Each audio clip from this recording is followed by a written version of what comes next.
Kempen Piala Asia 2023 telah pun melabuhkan tirainya. Harimau Malaya mengakhiri kempen kali ini dengan satu mata menghuni tangga tercorot kumpulan E di bawah Bahrain, Korea dan Jordan serta gagal mara kepusingan kalah mati. Video ini adalah postmortem aspek taktikal Harimau Malaya di kempen Piala Asia 2023. Perlawanan pertama menentang Jordan memperlihatkan kejanggalan formasi sistem 3-4-3 yang ingin Panggon mainkan. Bukannya Harimau Malaya tidak pernah beraksi dengan formasi sistem back 3 sebelum ini, tetapi mungkin Jordan lebih bersedia dan berpengalaman menghadapi formasi sistem ini berdasarkan kedudukan ranking mereka. Jelas tergambar di separuh masa pertama perlawanan ini bagaimana percaturan Panggon yang ingin menekan Jordan dengan serangan malah akhirnya mengabaikan kestabilan pasukan. Memainkan Arif Aiman selaku right wing back nyata memakan diri apabila Arif tidak menepati ekspektasi dalam disiplin bertahan. Sudah tentu beliau cenderung menyerang dan kerap lewat tiba memberikan bantuan pertahanan kepada Matthew Davis yang sering terdedah kepada situasi 1 lawan 1. Arif sering lewat melakukan track back kerana keseringan berada dalam half lawan untuk tujuan serangan, menyebabkan chain of 5 Harimau Malaya sering lewat atau tidak terbentuk langsung ketika diserang. Malah ada beberapa situasi yang memberikan gol dan big chance kepada Jordan, posisi Arif layak dipersoalkan. Masalah di separuh masa pertama dalam perlawanan ini juga berpunca daripada high defensive line Harimau Malaya yang di beberapa situasi mudah diatasi Jordan. Kegairahan wingback iaitu Corbin dan Arif membantu serangan serta posisi mereka yang selalu tinggi dalam half lawan ketika melakukan high pressing sering meninggalkan ruang yang sangat besar di belakang mereka. Ini juga berpunca daripada direct attacking style yang Panggon gemari iaitu melangkau pemain pivot, mengelak fasa attacking organisation yang melalui central area dengan bermain long ball mencari Corbin, Romel ataupun Arif. Namun dalam perlawanan ini, targeted long ball yang kerap dilancarkan Dion Couls memberikan hasil yang sangat minimal apabila ianya kerap dipatahkan pemain pertahanan Jordan. Tambah merugikan apabila Harimau Malaya seringkali gagal mendapatkan second ball memberikan peluang kepada Jordan mengitar bola atau melakukan transisi pantas counter attack. Cubaan menekan dan memaksa Jordan melakukan kesilapan dalam half mereka menerusi high pressing counter pressing juga tidak memberikan Harimau Malaya hasil yang diinginkan. Jordan sentiasa mampu keluar daripada tekanan high pressing Harimau Malaya. Malah di beberapa situasi counter press yang dilakukan Harimau Malaya berjaya dilangkau Jordan hingga memberikan mereka beberapa big chance dan gol ketiga mereka. Panggon cuba memperbaiki kegagalan taktikal beliau di separuh masa pertama dengan menaikkan Arif Aiman selaku right wing forward dan tempat Arif sebagai right wing back pada asalnya kini diganti Matthew Davis. Tempat Davis selaku right central back diisi Syahrul Saad yang masuk menggantikan Darren Lock. Selepas pengubahsuaian ini dibuat, barulah defensive line Harimau Malaya bermain dengan lebih stabil dan berdisiplin tanpa banyak memberikan ruang lagi kepada Jordan. Namun Jordan bijak menyerap asakan dan mengawal tempo permainan sambil sesekali melancarkan counter attack kerana sudah mendahului Harimau Malaya. Lihat statistik ini di mana Jordan berbahaya dan mendapatkan hasil menerusi gerakan counter attack mereka. Harimau Malaya lebih menguasai permainan dengan jumlah hantaran dan hantaran tepat melebihi Jordan, namun kejanggalan taktikal dan penempatan posisi pemain di separuh masa pertama mungkin menjadi faktor penentu.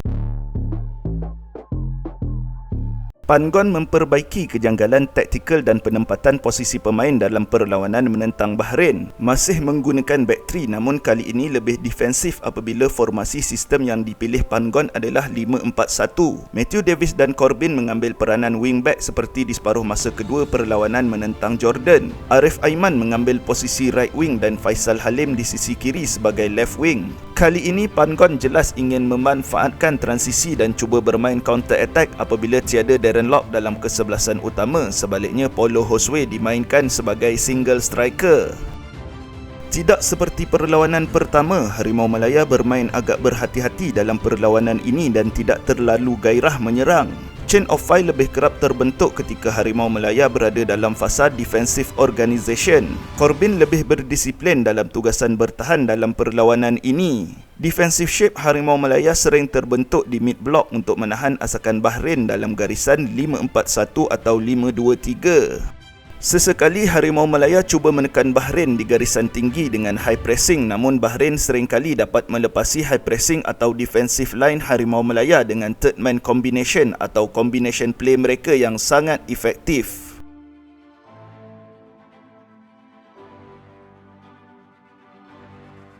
Bukan sahaja berjaya melepasi jerangkap high pressing Harimau Malaya, Bahrain juga seringkali melepasi blok defensif kompak Harimau Malaya di tengah dengan third man combination mereka tanpa perlu melakukan sideway passes atau bermain long ball.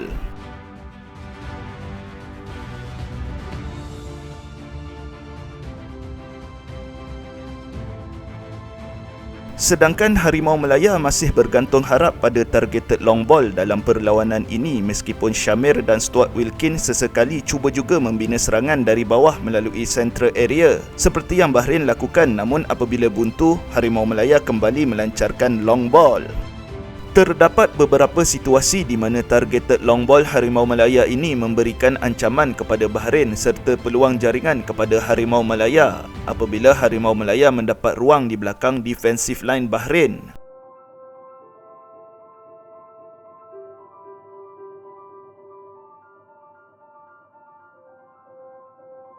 Seperti di sini, apabila target utama Harimau Malaya iaitu Corbin berjaya beberapa kali melakukan flick yang membuka ruang di belakang defensive line Bahrain dan memberikan big chance kepada Harimau Malaya. Namun terdapat juga banyak situasi di mana targeted long ball Harimau Malaya ini hanya sia-sia dan hanya memberikan peluang transisi kepada pasukan Bahrain.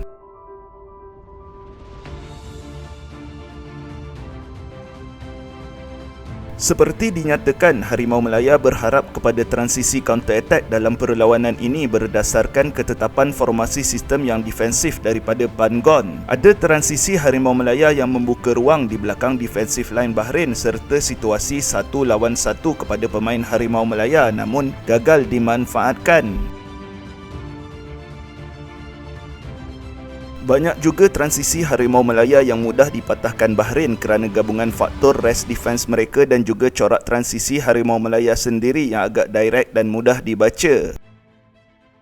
Statistik perlawanan ini jelas menunjukkan Bahrain lebih baik dan banyak melakukan hantaran serta hantaran tepat berbanding Harimau Malaya. Lihat juga bagaimana long ball Bahrain yang efektif berbanding long ball Harimau Malaya yang kurang berkesan. Bahrain menjaringkan gol di minit-minit akhir permainan daripada situasi bola mati dalam perlawanan ini di mana Harimau Malaya bermain lebih baik, terstruktur dan terancang berbanding perlawanan pertama. Bertemu gergasi Asia, Panggon kembali memainkan formasi sistem 3-4-3. Kecederaan Matthew Davis memaksa Daniel Ting mengambil peranan right wing back dan Arif Aiman di hadapan Daniel selaku right wing forward, mengingat kegagalan disiplin bertahan Arif dalam perlawanan pertama. Kali ini, gandingan Stuart Wilkins ialah Brandon Gunn setelah Afiq Fazail, Shamir Kuti dan Nakso Insa sudah mendapatkan peluang masing-masing. Brandon dilihat lebih berdisiplin dalam tugasan bertahan, sentiasa melakukan covering kepada rakan yang keluar daripada posisi dan sentiasa berlari untuk menutup ruang bersama Stuart Wilkins.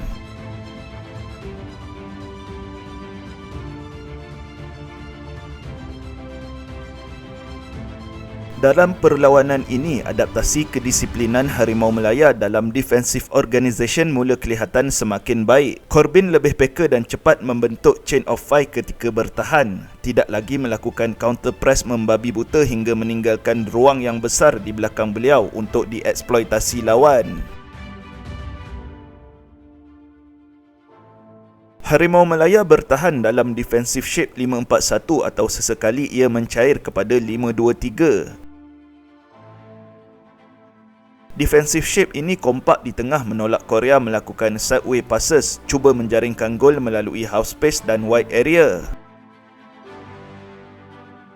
Defensive shape ini menanti dan bertahan di mid block, menyukarkan Korea yang terpaksa melakukan banyak pertukaran hantaran serta menguasai bola terlebih dahulu demi memecahkan blok kompak Harimau Malaya itu hingga memberikan statistik yang begini. Harimau Malaya sesekali melakukan high pressing memaksa Korea melakukan kesilapan dan hilang bola dalam half mereka sendiri. Dalam perlawanan ini, struktur high pressing Harimau Melaya lebih baik dengan Darren Lock tidak berlari ke arah penjaga gol Korea. Sebaliknya, beliau dan Stuart Wilkin merantai pergerakan dua pivot Korea, menyukarkan Korea membina serangan melalui central area. Meskipun disiplin dalam defensive organisation Harimau Melaya menunjukkan peningkatan menjelang pengakhiran perjalanan di Piala Asia 2023 ini, namun terdapat beberapa aspek yang masih belum beradaptasi serta masih boleh diperbaiki. Antaranya adalah aspek ball retention. Bermain melawan pasukan yang ranking mereka jauh di atas Harimau Melaya, pemain negara kesukaran untuk menguasai bola dalam waktu yang lama. Pihak lawan yang berpengalaman ini cepat melakukan counter press menghalang transisi serangan Harimau Melaya. Ini juga kerana faktor Harimau Melaya sendiri yang terlalu cepat ingin ke hadapan ketika transisi, ketika support terlalu jauh daripada titik transisi itu. Terdapat banyak situasi di mana pemain Harimau Melaya sebenarnya boleh mengitar bola terlebih dahulu tanpa perlu terburu-buru mara atau membuat hantaran ke hadapan. Corak targeted long ball sebagai cara serangan yang Panggon gemari itu juga sepertinya kurang berkesan menentang lawan yang berpengalaman seperti di Piala Asia 2023 ini. Statistik dan analisis ini membuktikan ia kurang berkesan dan minimal hasil. Terdapat banyak long ball yang sia-sia dan hanya memberikan kitaran bola kepada lawan berbanding memberikan big chance atau jaringan kepada Harimau Melaya. Sepanjang Piala Asia 2023 dan Harimau Melaya mengharungi 3 perlawanan, dapat dilihat Kim Panggon selaku jurulatih beradaptasi dengan taktikal dan arahan taktikal beliau kepada pemain. Bagaimana kejanggalan taktikal dan penempatan posisi pemain yang layak dipersoal dalam perlawanan pertama menentang Jordan diperbaiki dalam menghabiskan perlawanan peringkat kumpulan. Juga adaptasi pemain Harimau Melaya melaksanakan tactical back three yang ingin Panggon mainkan. Bagaimana daripada kurang disiplin bertahan dalam perlawanan menentang Jordan hingga akhirnya memaksa 3 gol Korea semuanya berpunca daripada situasi bola mati. Membuktikan Harimau Melaya mampu bermain formasi sistem back three dengan baik. Juga adaptasi para pemain yang mula memahami dan belajar peranan masing-masing melalui kesilapan perlawanan pertama lalu memperbaikinya di perlawanan kedua atau di perlawanan ketiga. Corbin contohnya mula berdisiplin dalam melakukan tugas defensif, tidak lagi kerap meninggalkan chain of 5 yang seharusnya diisi beliau apabila Harimau Melaya defensive organisation.